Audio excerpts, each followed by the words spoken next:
दाखवा आम्हाला की सदर यांना पोलीस प्रोटेक्शन देऊन स्थलांतरित खाजगी बिल्डरच्या जागी स्थलांतरित करण्यासाठी तुम्हाला पत्रव्यवहार कोणी केलं ते पत्र दाखवा आम्हाला.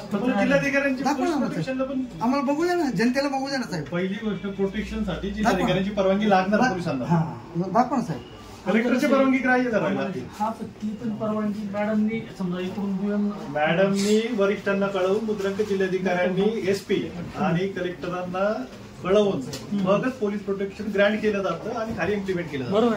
तुम्ही दाखवा ना सर लेखी आदेश तर आम्हाला बघू द्या साहेबांनी. बसा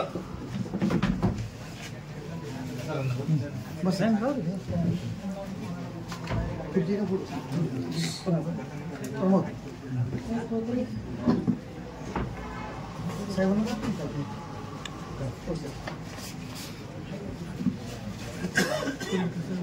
कलेक्टरच्या ऑर्डर आहेत. याच्या उपर आम्ही काय करू शकतो बाबा.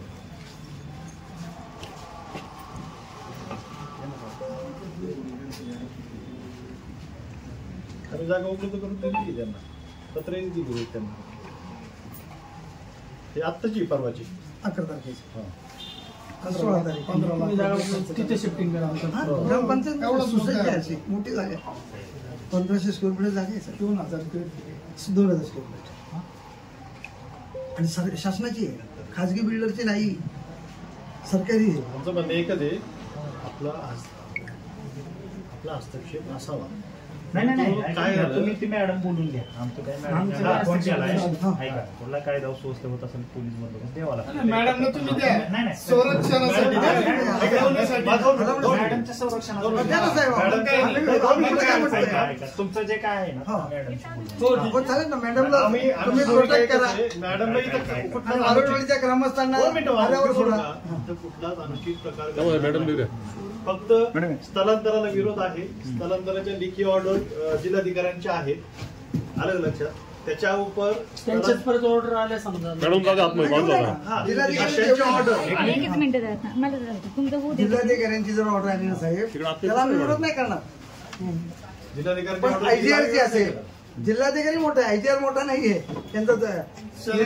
खासदार साहेबांनी पण IGR साहेबांबरोबर मग अशी बोललाय, दादा बोलले, पालकमंत्री बोलले, सगळं झाले साहेब. मॅडम 2 मिनिटं. मॅडम इकडे ना साहेब बोलतो द्या 2 मिनिटं. सदरचं कार्यालय बोलू का? हा बोला साहेब. या ना साहेब, शेलार साहेब. सदरचं कार्यालय स्थलांतरित सकाळी करण्यासाठी JDR ऑफिस मधल्या एका क्लार्कने मॅडमला सूचना केल्या. मॅडम त्या संदर्भात कार्यवाही करायला घेतली. आम्ही त्यानंतर इथं आलो. आम्हाला 29 तारखेला जे उपोषण स्थगित करताना जे जिल्हाधिकारी आणि IGR यांच्या सूचनेप्रमाणे पत्र देण्यात आलं त्याच्या अनुषंगाने आम्ही माहिती विचारल्यानंतर त्यांच्याकडे याबाबतलं कुठलंही उत्तर नव्हतं. त्याच्यानंतर मॅडमला एका कार्यासन अधिकाऱ्याकडून म्हणजे IGR ऑफिस मधल्याच क्लार्कच्या सहीनी एक पत्र पाठवण्यात आलं की तुम्हाला फेब्रुवारी महिन्यात दिलेले आदेश होते त्याचं पालन करा. त्याच्यानंतर बावनकुळे साहेबांचे आदेश, त्याच्यानंतर आंदोलन, त्याच्यानंतर काही जिल्हाधिकारी आणि IGR यांचे आदेश, ह्या सगळ्या अनुषंगाच्या पार्श्वभूमीवर आता मॅडमला सकाळपासून आम्ही अत्यंत सहाय्यपूर्ण शांततेमध्ये आमची भूमिका मांडलेली आहे. मॅडमने आता हे पोलिसांना पण इथं बोलवलेलं आहे. मुळात जिल्हाधिकाऱ्यांचे आमच्याकडे स्पष्ट आदेश आहेत का सदरचे कार्यालय जिल्हा परिषदेची परवानगी घेऊन तात्काळ ग्रामपंचायत इमारतीमध्ये स्थलांतरित करावं. जिल्हाधिकारी हा महाराष्ट्र शासनाचा त्या जिल्ह्यातील 52 खात्यांचा प्रमुख असतो. या 52 खात्यांमधील नोंदणी विभाग हे देखील एक खातं येतं. ज्यावेळेस कायदा व सुव्यवस्थेचा प्रश्न निर्माण होतो, ज्यावेळेस पोलिसांचा हस्तक्षेप होतो, त्यावेळेस जिल्हाधिकारी आणि SP हे त्या गोष्टीसाठी जबाबदार असतात. सदर कार्यालयाबाबत लॉ अँड ऑर्डरचा जो जिल्ह्याचा प्रमुख आहे, कायदा व सुव्यवस्थेचा जो प्रमुख आहे, त्यांचे लेखी आदेश ग्रामपंचायत वारुळवाडी या ठिकाणी स्थलांतरित करण्याबाबतचे आहेत. परंतु ह्या ज्या पाकळे मॅडम आहेत निबंधक कार्यालयातली, हे जाणीवपूर्वक हे कार्यालय नारायणगावमध्ये स्थलांतरित करण्यासाठी पोलीस बळाचा वापर करू पाहत आहे. हे पूर्णपणे बेकायदेशीर, अनागोंदी कारभार आणि चुकीचं आहे. हे पूर्णपणे चुकीचं आहे. हे कायद्यामध्ये बसत नाही. जिल्हाधिकाऱ्यांची परवानगी कायदा या ठिकाणी स्थलांतर करायला जर तुम्हाला पोलीस बळाचा वापर करायचा असेल तर त्यासाठी जिल्हाधिकाऱ्यांची परवानगी घ्यावीच लागेल, कारण जिल्हाधिकाऱ्यांचे आदेश आहेत वारंवारी स्थलांतरित करावं. आणि जर तुम्ही नारायणगावात करत असाल तर त्यासाठी पोलीस बळाला किंवा पोलिसांना इंटरफेअर किंवा इन्फ्लुएन्स त्या ठिकाणी करायची जर गरज भासली तर जिल्हाधिकाऱ्यांची परवानगी त्याला मॅन्डेटरी आहे. हे मी या ठिकाणी सगळ्यांना स्पष्ट करतो, मॅडमला देखील स्पष्ट करतो. मॅडमला थोडंसं कायद्याचं ज्ञान असावं किंवा असेल हे गृहीत धरून मी ह्या सगळ्या बाबी स्पष्ट करतोय. हा जो प्रकार चाललेला आहे, जर हा प्रकार अत्यंत ह्याच दडपशाहीने जर चालू राहिला तर हे आंदोलन रस्त्यावर उतरल्याशिवाय शांत बसणार नाही ग्रामस्थ. मी थोडंसं तानाजी शेटला म्हणतो आणि विनायक भाऊंना म्हणतो की तुम्ही पण थोडंसं निवेदन करा या बाबतीत. आता तत्पूर्वी मी मॅडमला विचारतो, मॅडम हे जे काय पण तुम्हाला काय पत्र आले आणि तुम्हाला पोलीस आणण्यासाठी का म्हणजे का गरज पडली तुम्हाला पोलीस आणण्यासाठी? पोलीस बळाचा वापर करायला तुम्ही पोलिसांचा वापर करायला कोणी सांगितलं? पत्रव्यवहार केलेला आहे का पोलीस? मी एक महिला अधिकारी आहे, मला सकाळी त्यांचे फोन आले, मला आदेशही आले, लेखी आदेश आले की तुम्ही तात्काळ ऑफिस स्थलांतर करा. तुम्हाला माझी लोकप्रतिनिधींचा फोन आला मॅडम? एक मिनिट. विद्यमान लोकप्रतिनिधींचा आला की नाही मॅडम? त्यांचाही आला मला, त्याच्यानंतर आला. पहिलं मला हे आदेश आले, आता मला हे आदेश फॉलो करणं मला मॅन्डेटरी आहे. पण मी एक महिला कर्मचारी आहे, मला जरा थोडंसं हे वाटलं की असुरक्षित असुरक्षित वाटलं म्हणून मी हे बोलवलेलं आहे. मला दुसरा हेतू त्यात दुसरा काही नाही.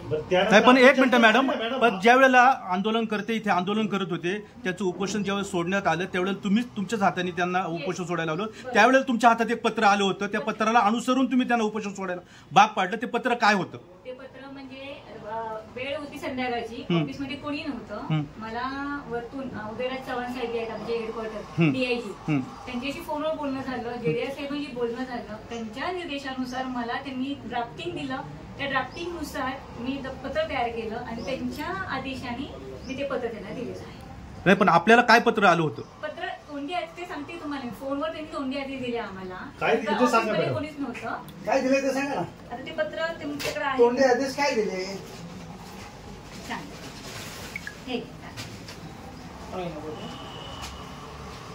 आता मौजे गावमध्ये वारुवाडी येथे ग्रामपंचायत वारुवाडी यांनी उभारलेल्या नूतन इमारतीमध्ये दुय्यमबंध कार्यालय स्थलांतर करण्यासाठी ग्रामपंचायत यांनी विहित कार्यपद्धती अवलंबून माननीय मुख्याधिकारी जिल्हा परिषद यांची मान्यता घेऊन या कार्यालयात योग्य तो नोंदणी दस्त करून दिल्यानंतर माननीय जिल्हाधिकारी पुणे यांच्या निर्देशाप्रमाणे सदर कार्यालय तात्पुरते स्थलांतरण्याबाबत पुढील निर्णय घेण्यात येईल असे माननीय नोंदणी महाराष्ट्र महाराष्ट्र राज्य पुणे यांनी आपणास कळवण्याचे निर्देश वरिष्ठांबाबत मला दिलेले आहेत. त्यानुसार मी आपणास कळवित आहे, तरी आपले उपोषण स्थगित करावे असे आशेचं पत्र मी दिलेलं आहे. बरोबर. आता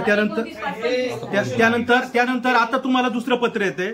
मग तुमची दुटप्पी भूमिका आपल्याच विभागाची दोन प्रकारे तुम्ही चालताय ती जी आता जे लोक मी काही बोलू शकत नाही. मला याला जबाबदार कोण ते सांगा. जबाबदार मी काही सांगू शकत नाही. असं नाही, तुम्ही जबाबदार व्यक्ती निश्चित करा. तुम्ही काय म्हटले? हे कार्यालय ग्रामपंचायत मध्ये स्थलांतर होईल, तुम्ही आता उपोषण सोडा. वरिष्ठांच्या आदेशानुसार बोलले ना मी, पण माझ्या मनाचं नाही बोलले मी. तुम्ही माझ्या मनाचं बोलले का मी सुद्धा निर्णय घेतला. जिल्हाधिकारी मोठा का आयजीआर मोठा? त्यांना विचारा. जिल्ह्याचा जिल्हाधिकारी मोठा का आयजीआर मोठा? त्यांच्या दृष्टीने वरिष्ठ मोठे. आमच्या दृष्टीने बरोबर आहे. जिल्हाधिकारी मोठा आहे, परंतु मग आता तुम्ही पोलीस प्रोटेक्शन मध्ये कार्यालय स्थलांतर करणार आहात का? मला तर मी महिला असल्यामुळे मला असं वाटलं म्हणून मी बोलवलेलं, बाकी माझा दुसरा विषय नाही. कालांतरात म्हणजे हे कार्यालय स्थलांतर आता होणार का? मला त्यांनी सांगितले तात्काळ स्थलांतर करा म्हणून. तात्काळ सांगितलंय की फक्त स्थलांतर करा म्हणून सांगितलं? तात्काळ सांगितलं. तात्काळ शब्द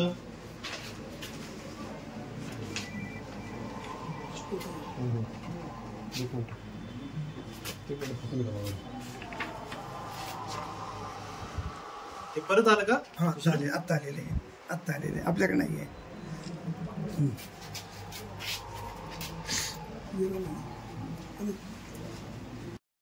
नारायणगावच्या वारुरवाडी येथील ग्रामस्थांना आज हे जेडीआरची परवानगी नाहीये. निबंधक ऍडिशनल जेडीआरची यांनी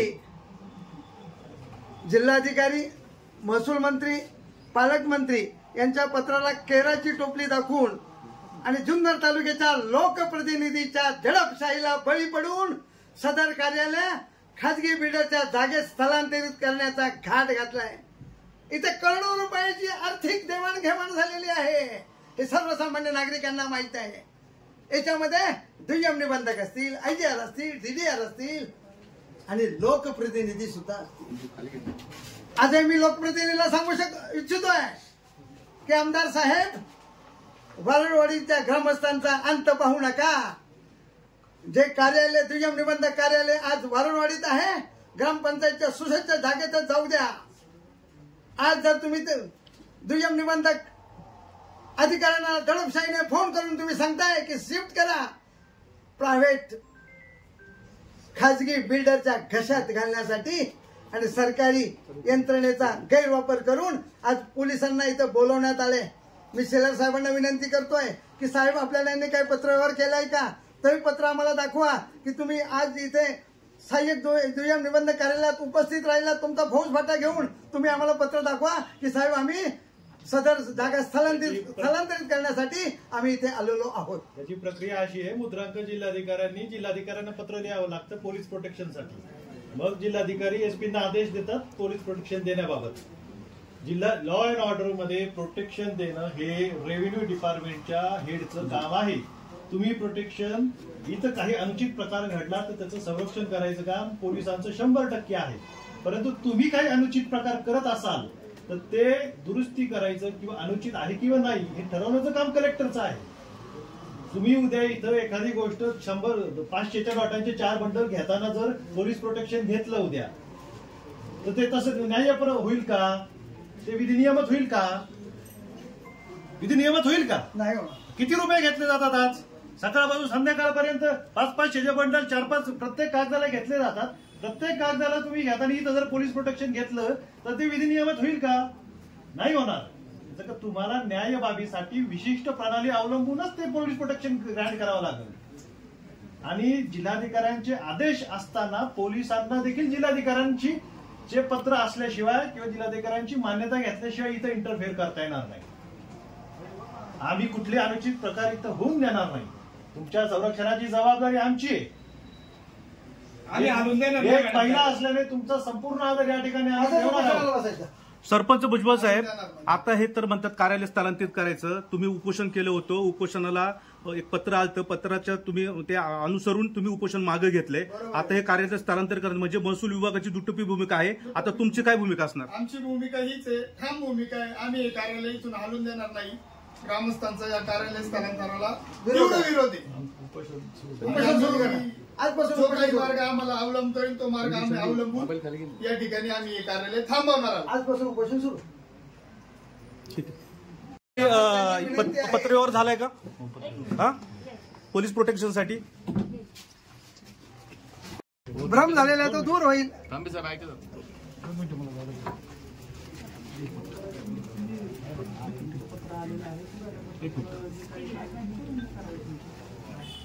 साडेचार वाजता हायकोर्टात ठेवलेले आज 15 मिनिटांवर चालून देणार आहे. हालूनच देणार नाही आम्ही कार्यालय. हायकोर्टात ठेवलेले आज प्रकरण 2 दावे प्रलंबित आहे. डिस्ट्रिक्ट कोर्टात आहे. मी मॅडमला मग कागद सुद्धा हालून देणार नाही मॅडम इथून. आम्ही प्रलंबित आहे. दाव्याची स्टेटस को बदलतो. दावे ह्याच्यासाठीच आहे की स्थलांतर होऊ नये म्हणून. मी तुम्हाला विनंती करतो सर्वांना, तुम्ही कोर्टाचा अपमान करू नका. मॅडम, शासनाचा, महायुती शासनाचा, कोर्टाचा, नागरिकांचा, ग्रामस्थांचा अपमान करू नका. विषय तुम्हाला मी सांगतो, तुम्ही महिला आहात म्हणून आम्ही फार आदराने घेतोय. परंतु तुम्ही होणार नाहीये. बळाचा वापर करून दडपशाही करू नका मॅडम. नहीं चलेगी, नहीं चलेगी, नहीं चलेगी, नहीं चलेगी, दादागिरी नहीं चलेगी, नहीं चलेगी. चलो बाहेर जा. नहीं चलेगी, दादागिरी नहीं चलेगी, अरे नहीं चलेगी, नहीं चलेगी, दादागिरी नहीं चलेगी. त्यावेळेस अधिकाऱ्यांनी आम्हाला जे पत्र दिले होतं उपोषण स्थगित करण्यासाठी सांगितलं होतं. आम्ही त्या पत्रावर विश्वास ठेवून आम्ही आमरण उपोषण स्थगित केलं, तर सोडलं नव्हतं. त्यावेळेस मी म्हटलं होतं का जर काही झाले तर याच्यात जर काही झालं तर आम्ही राघोजी भांगरे राया ठाकरे यांची बंडकरी आहोत आम्ही. बंड केल्याशिवाय राहणार नाही. आणि मी आज तुम्हाला या ठिकाणी सांगू इच्छितो का इथून जर एक जरी कागद हल्ला तरी आम्ही आत्मदान केल्याशिवाय राहणार नाही. कारण शासकीय अधिकाऱ्यांनी जे पत्र दिलं त्याच्यावर त्यांचं सही शिक्क्यासहित सर्व गोष्टी नमूद केलेल्या होत्या. मग मला एक विचारायचंय, जे अधिकारी त्यांच्या सहीला फारच किंमत नाही आहे का? त्या जुन्नर तालुक्यामध्ये चाललंय काय?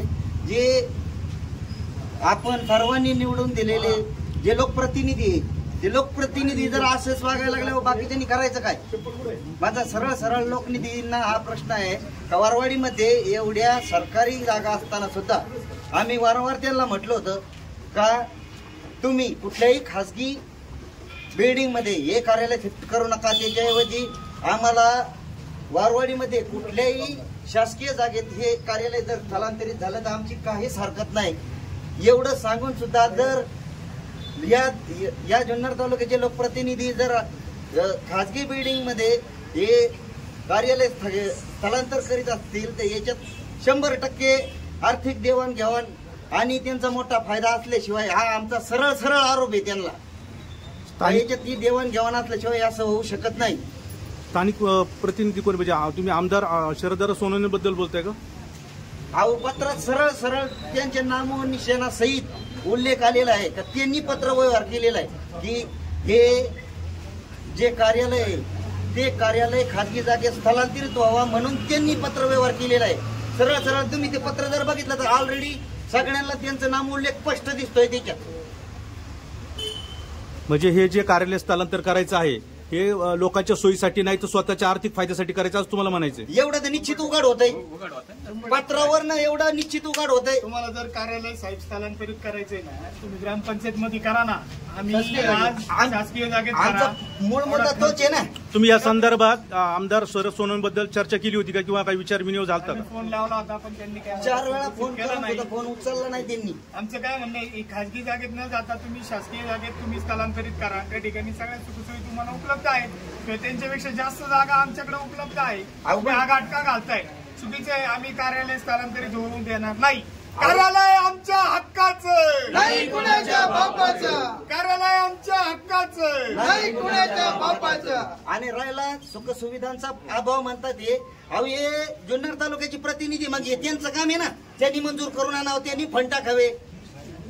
तिकडं ऑफिस पळवण्यापेक्षा इतर सुखसुविधा पैदा करा ना. तुम्ही लोकप्रतिनिधी आहेत का नाही? मग तुमचं काम काय? हे लोकांनी तुम्हाला निवडून काय दिलंय? तुम्ही खुशाल वारवाडीकरांना वाऱ्यावर सोडताय आणि बिल्डरच्या कशात घालताय?